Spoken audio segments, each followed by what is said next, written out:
Keystone XL pipeline was in the news again.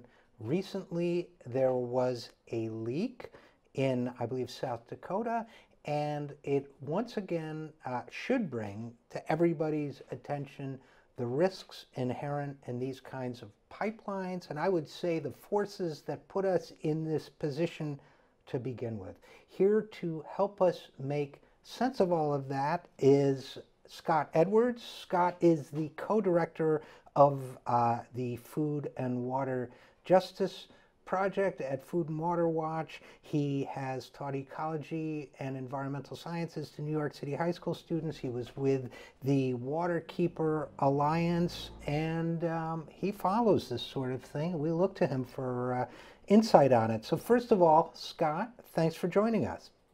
Thanks for having me on. I appreciate it. Secondly, what should people, what should the takeaway be for the fact that we had a crude oil spill at the Keystone XL pipeline? You know, there was tremendous fight over the Keystone pipeline. People kept saying it was not safe. These spills were going to happen. Somehow they got railroaded, and now we've got a spill. What should people take away from all of that? Well, the big takeaway is that these kinds of spills and these kinds of accidents are inherent to our ongoing continuing use of fossil fuels. As long as we rely on oil and gas and all these other dirty fuel sources and transport them around the country, whether it's in pipelines or by rail or by ship, we're going to continue to have these kinds of incidents. This is not an anomaly. This isn't something that happens once in a blue moon. This happens regularly, and if you look at even the federal government's own statistics on pipeline incidents, in the last 20 years, and these are not all spills, but different safety-related incidents, and many of them are spills, you're looking at over 11,500 incidents related to pipeline safety in this country in the last 20 years. Over 300 lives lost, over 1,300 people injured. And for people who are just interested in the economy of it all, those incidents that have been reported by the federal government have resulted in over $7 billion in costs. So this is a system of energy that we have that for which these kinds of incidents are going to continue. This isn't. We can't just put this to rest and say, okay, it happened, it's over. Let's move on and keep doing this.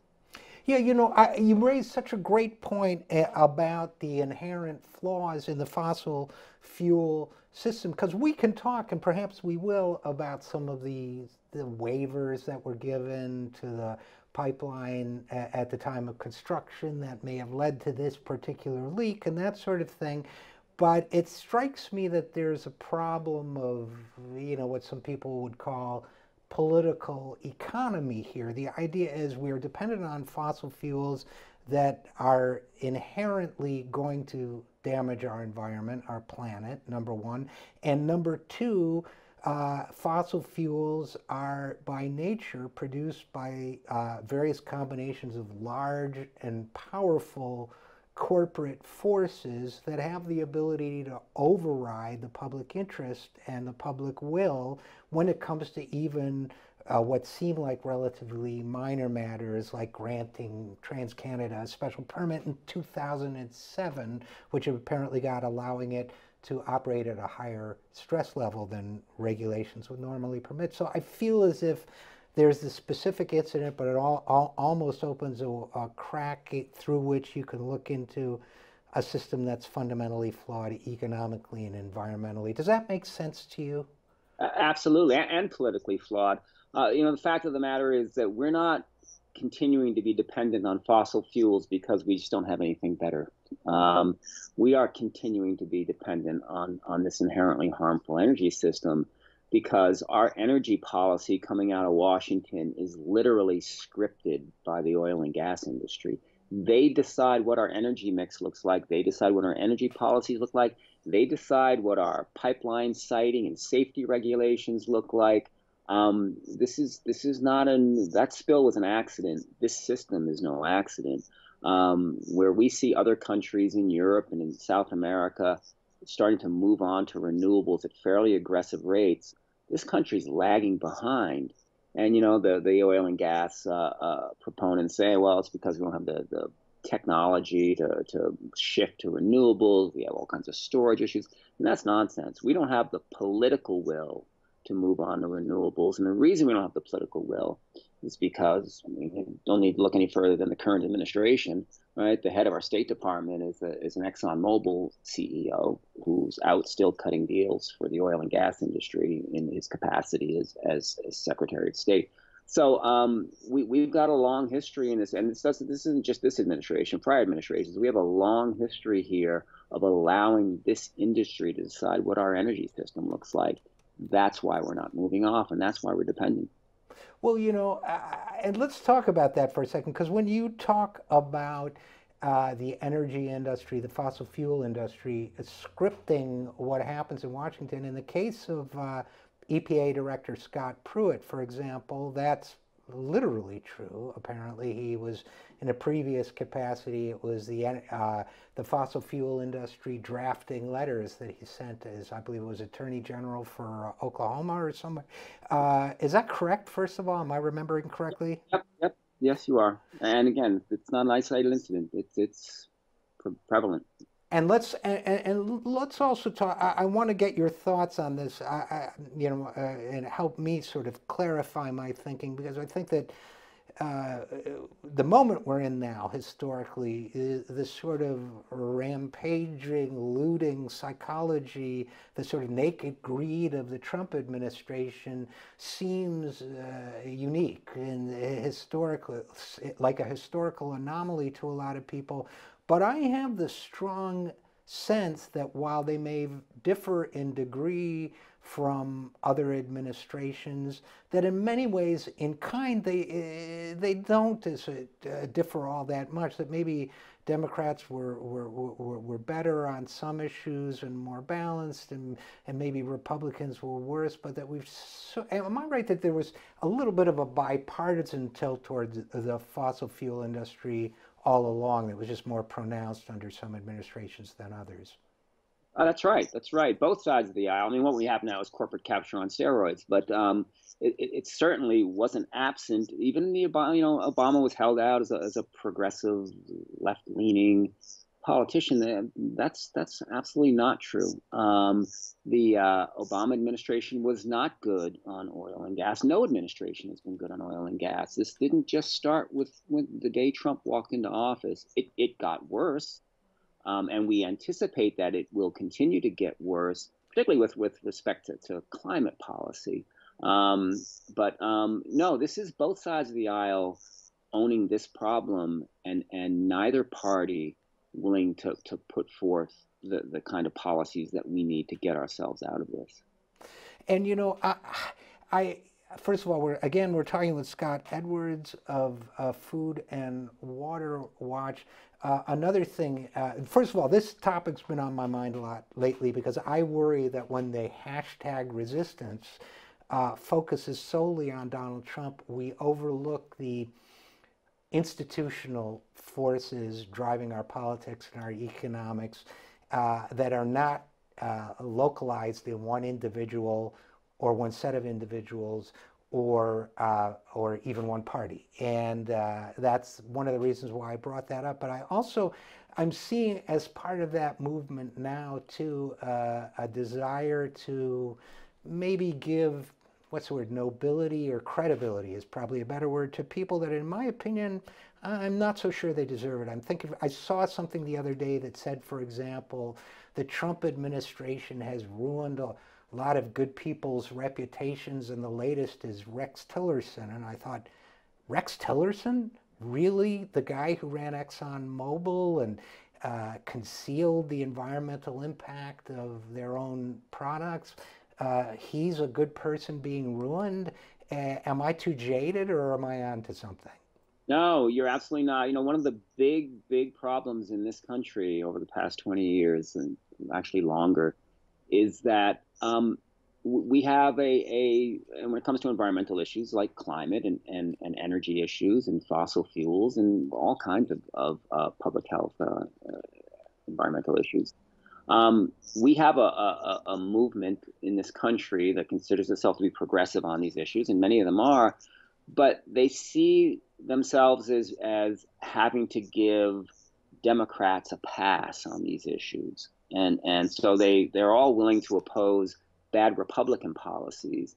But the minute a Democrat proposes something, they think they have to go along with it for political reasons. And there's a refusal to hold certain people, Democrats, accountable. This happened with Obama again and again and again. It happens today with Democrats in Congress. And I'll give you a real brief story about that. Is last beginning of this month, we saw in the state of Virginia a sweep of Democrats at all levels of government in that state, and people were heralding it as a progressive backlash against the Trump administration.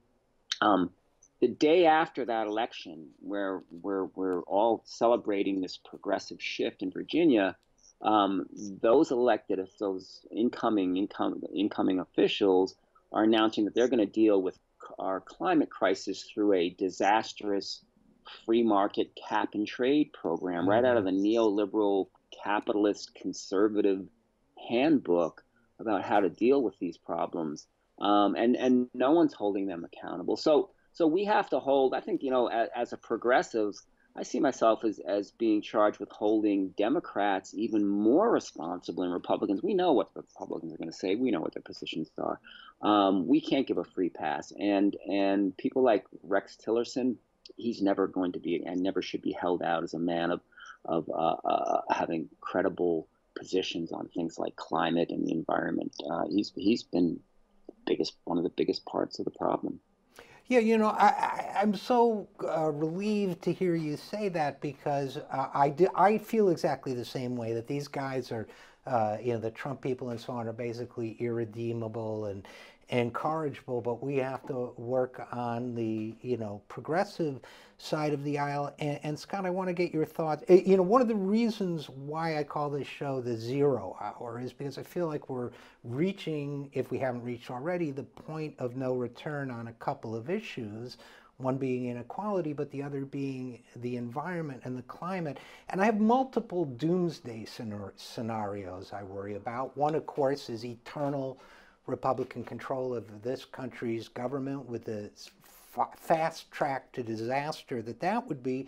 But the other is that somehow the pushback against Trump leads to a restoration of the democratic policies we have in the past. Because I tend to hold with those people who say we don't have the time or the luxury to play around with this, that we better fundamentally change our relationship to the economics and the ecology of fuel consumption ASAP, or we're in for real disaster. And I'd be curious to know your thoughts on that.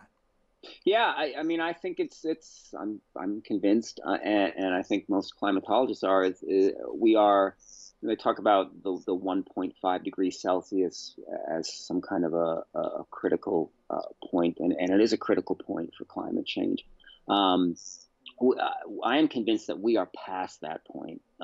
We are in a crisis mode at this stage, and it will escalate very rapidly if we don't start doing things now.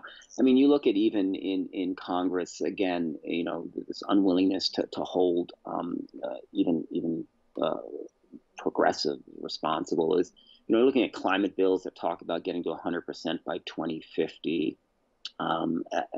That is not soon enough if we're going to save this planet from the worst impacts of climate change. We don't seem to have, as a progressive movement, the right sense of urgency about what needs to happen on an ecological scale, on climate and water quality and lots of other issues. In addition to all the other things you talk about social inequality and income inequality in our school systems, we are reaching a real crisis. And as progressives, it's incumbent on us to understand that urgency and rise up and demand change. And as you said, we're not going to get change from the Trump administration. We're not going to get change from Republicans for the most part. We're going to get change from the Democrats, and we have to push them hard. And to me, that means pushing them to address this matrix of forces that's both environmental, political, and economic that are holding us back. So unfortunately, we're going to have to leave it there, but I hope you'll join us again. Scott Edwards, co-director of the Food and Water Watch Justice Project. Thanks for your insights, and thanks for coming on the program. Thanks for having me on. I appreciate it.